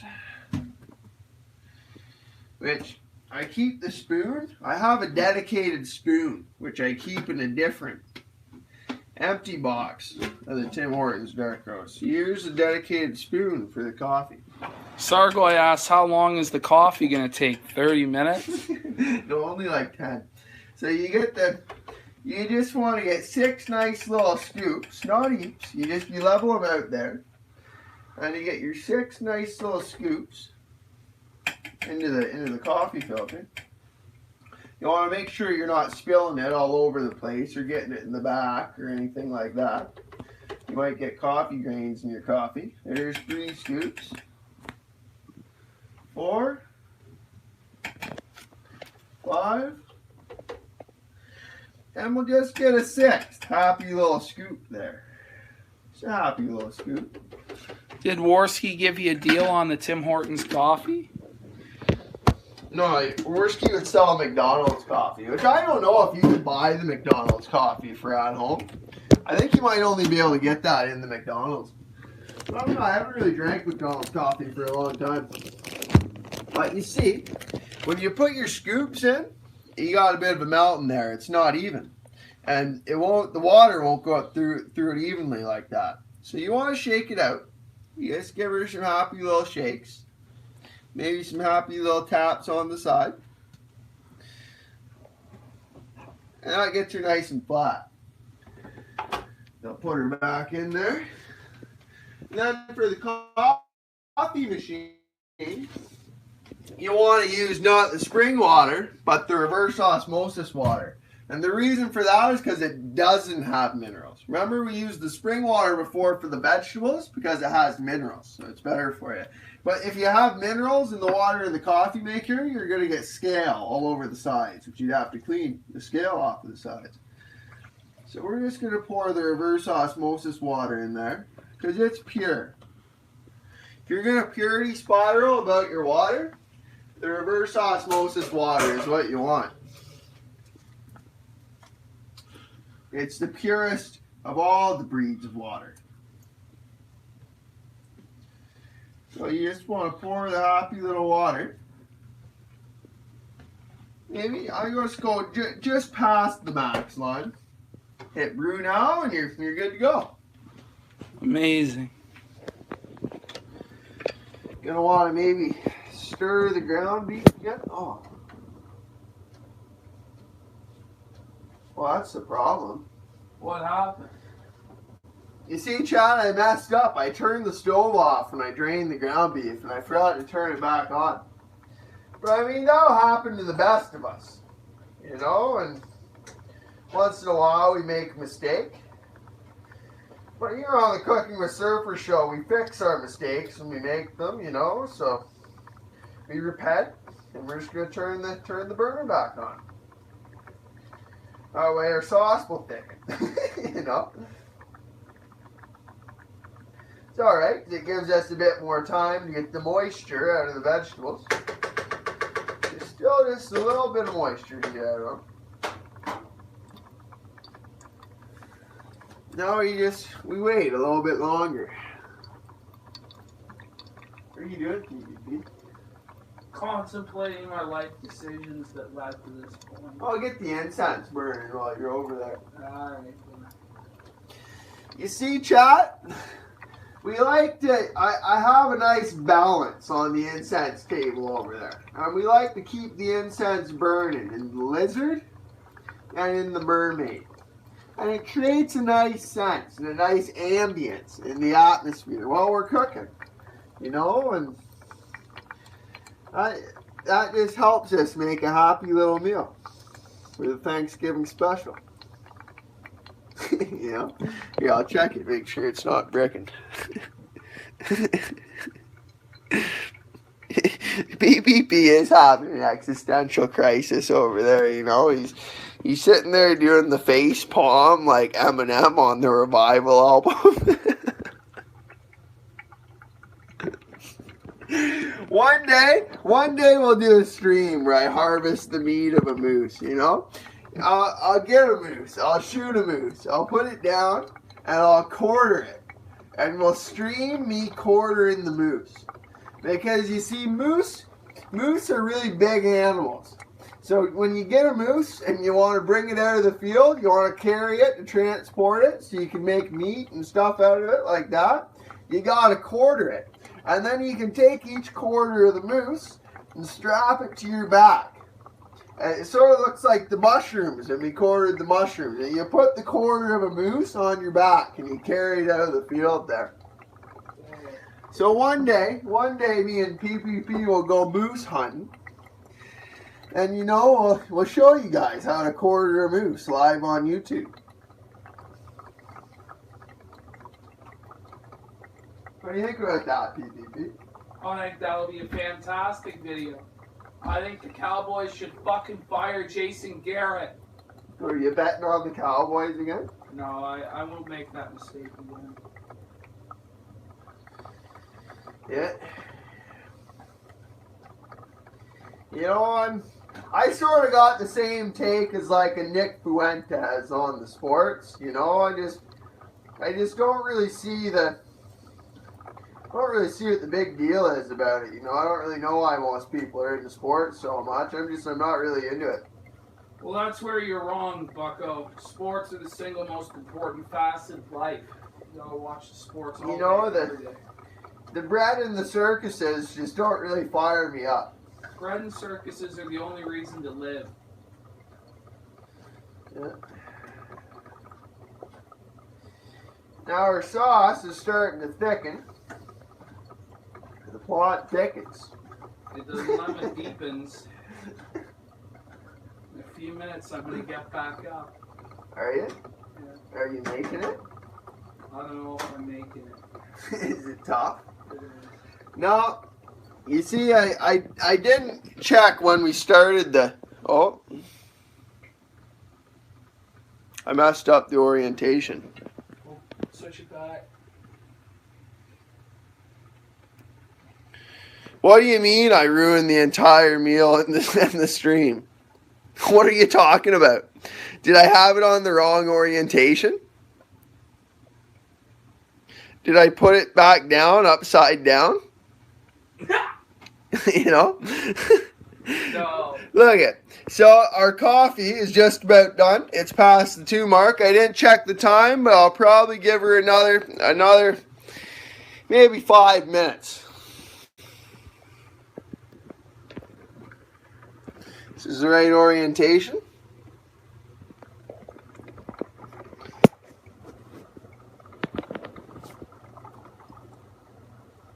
It's got a nice balance on the phone there, you know.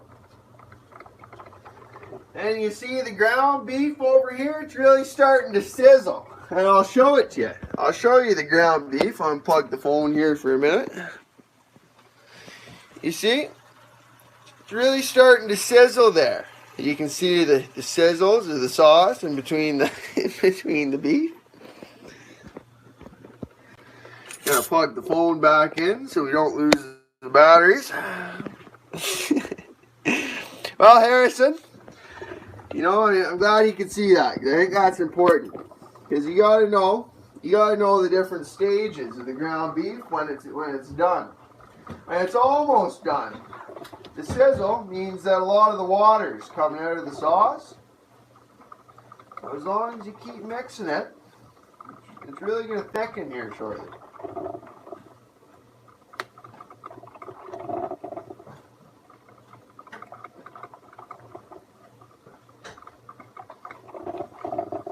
I'll flatten her back out so that it cooks evenly. You see, you can't see it right now, but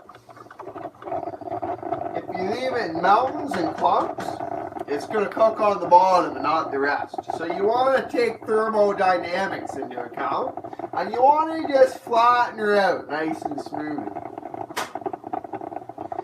I'll maybe stir my vegetables up a bit more. And you guys may have noticed in chat that we still use the same spatula for the vegetables as we do for the ground beef. And that's because in the fajita, it's all going to be one happy, nice picture. So it's all right to mix all the happy little flavors around between the vegetables and the ground beef. You get a little bit of the cumin flavor in the ground beef, and you get a little bit of the happy taco flavor in the vegetables.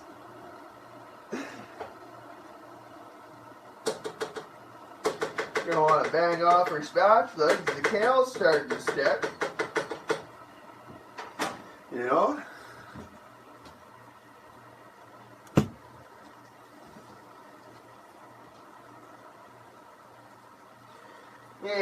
Maybe put our maple syrup back in the fridge because we're not going to need that anymore. Oh, and the good news is I'm making fajitas. And I almost forgot about salsa, but we do still have a little bit of salsa in the fridge. So we're winning. That's how winning's done. Still not tired of winning.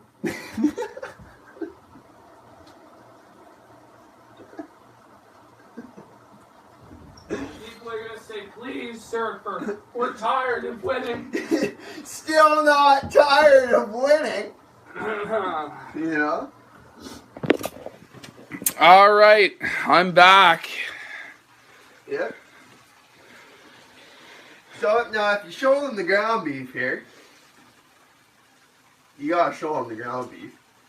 Here you go, I gotta pick it up. Yeah. So you can see there's really a sizzle in there now. The ground beef's really sizzling. You know what? Just move her around a bit. And yeah, the sauce is getting nice and thick in there. It's getting nice and thick. Oh, the happy little chunks of the ground beef.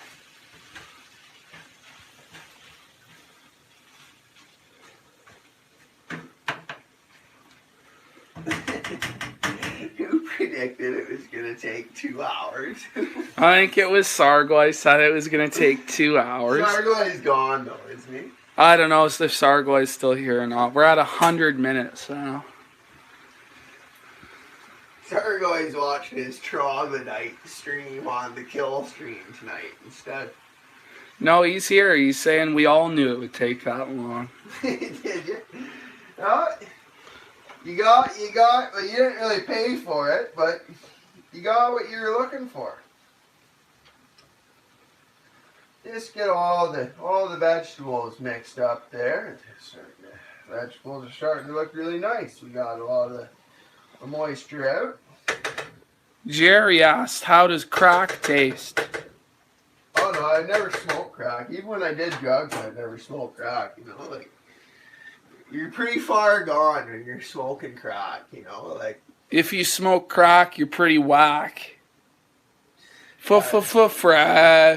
I can't imagine what it would be like to take that first hit of crack. Like you just gotta really have given up on your life. You know, you must really believe it's a simulation, and you now want to be in control of the simulation. So you smoke crack. You know, like it must be tough to smoke crack. So we've turned our stove off, and now that we've turned the stove off, with the lack of heat, with the absence of heat, the sauce and the ground beef is really going to start to thicken. Now, to let some of the heat out of it, we want to let out a bit of the heat, so it'll thicken even quicker, so we can stir it up. And when you stir it up, it releases some of that heat that was trapped inside.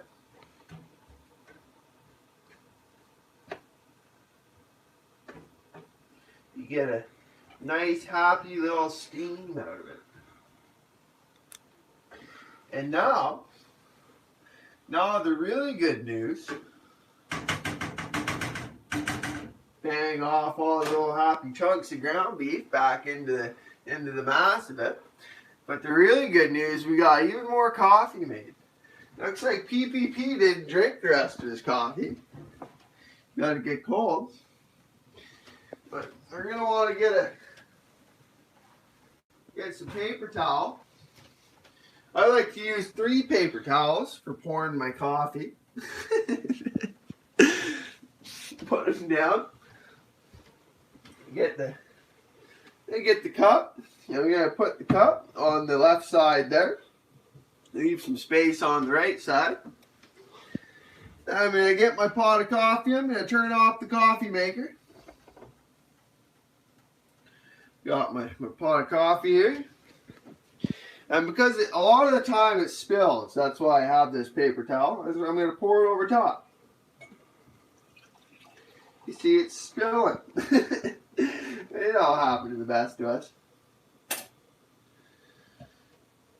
And then I'm going to dry it off with our shirt, even though it's sort of hot. It's alright. We can cook bacon with no clothes on, so we can touch the hot pot of coffee, right?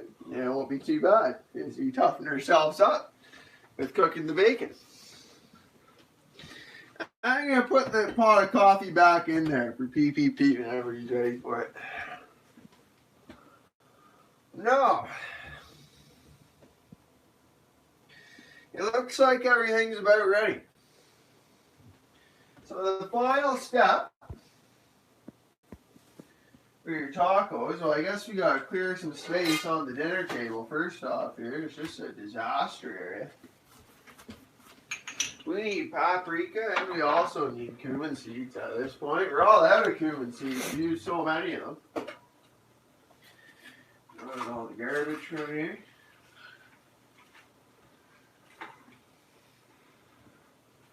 Well, John, that's where you're wrong. Back in the day, I was not a normie, but I thought that was the most optical way to go about things in that video with Antifa.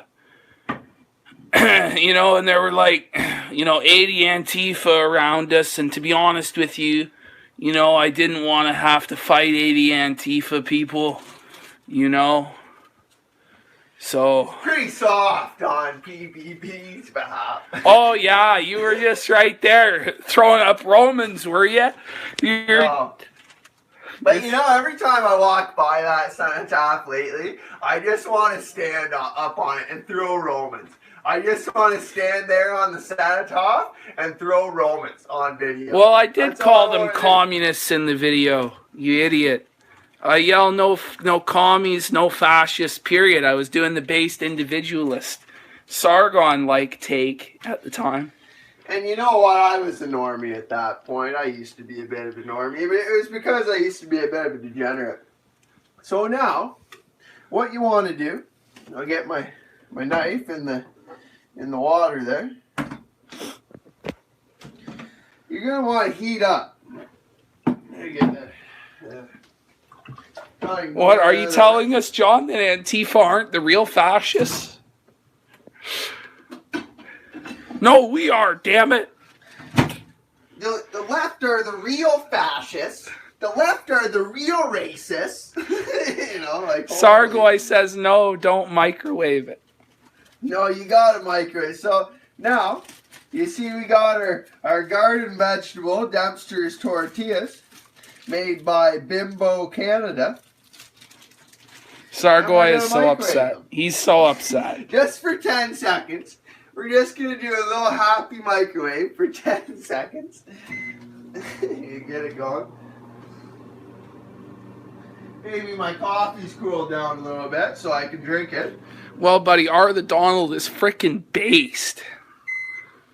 He's trying to say you're R the Donald, tier surfer. Are you going to throw up your based Roman, surfer? No, I'm not going to throw up any Romans. I'm going to wait until one day we're at the cenotaph. And you know what? I'll throw Romans on the cenotaph on live stream. Harrison is saying I need to fire you for ruining the meal and stream.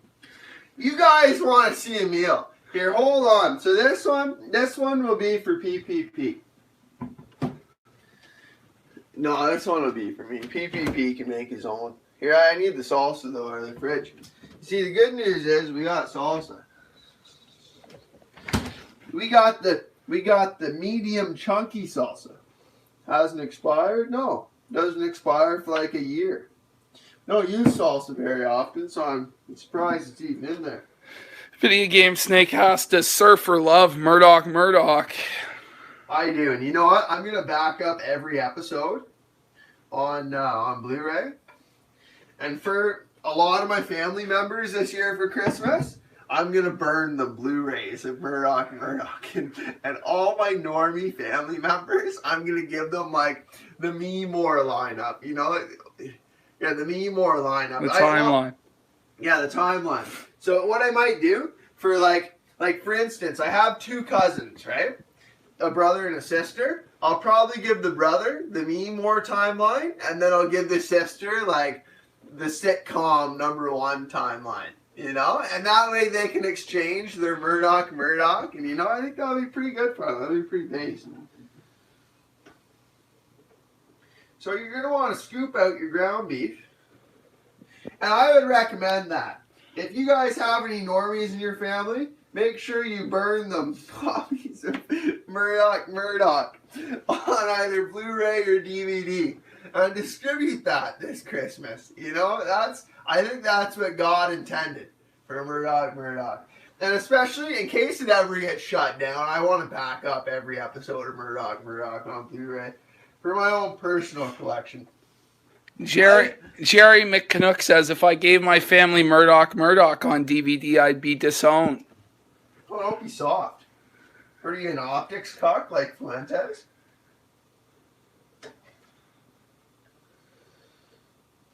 See, now we're going to want to get some happy little vegetables on there, even though they're sort of going all over the place.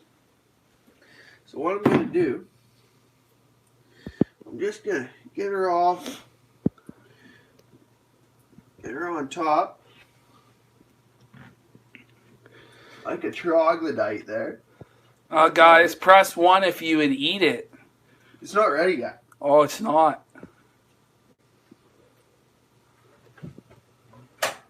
Sargoy put a 1 anyway. Because it's pretty based already. I need a spoon. So I'll get this spoon. I'll get my salsa. But most of the chat is hitting 2. Is it wrong? Yeah, the salsa's moldy. We're not going to eat the salsa. You see, look at the salsa, chat. We're not going to eat that. That's tough. You know? That's really tough. That hurts my soul somewhere inside. But that doesn't matter because I wasn't planning on having salsa in the first place anyways. So we're just going to eat it. Harrison says to just eat around it. No, that's you're going to get sick. Want to roll up our fajita? And now look at it. Would you eat that?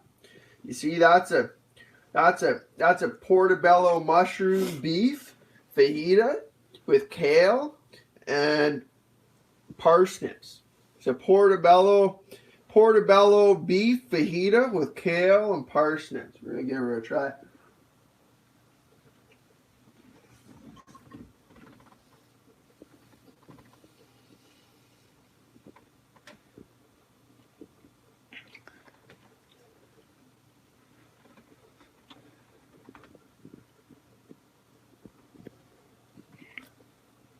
You know, it's actually unreal.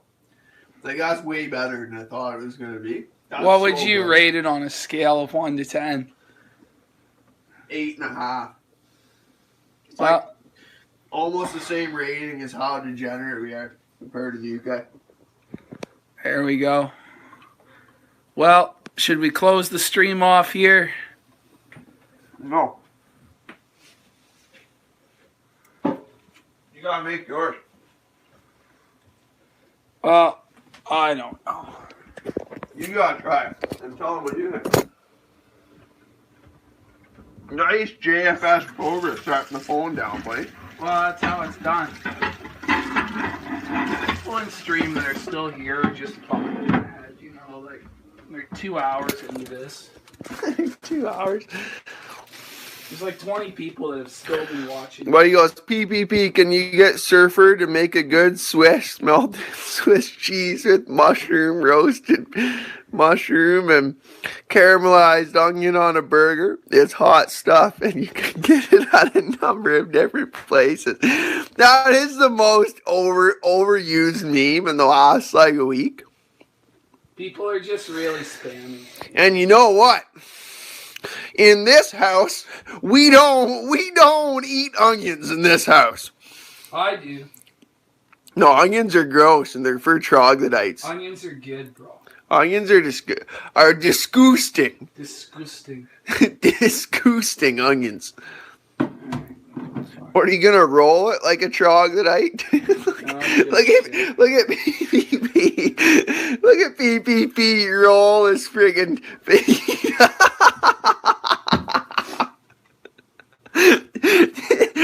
That is Kino.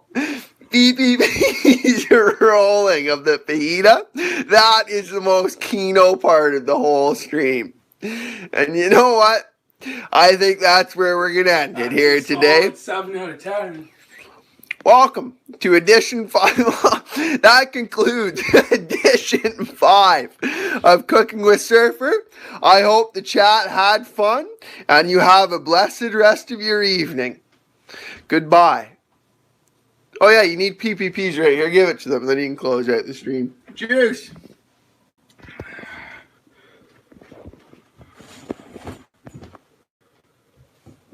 You know, it's a 7 out of 10, guys. It's pretty good. It's pretty good.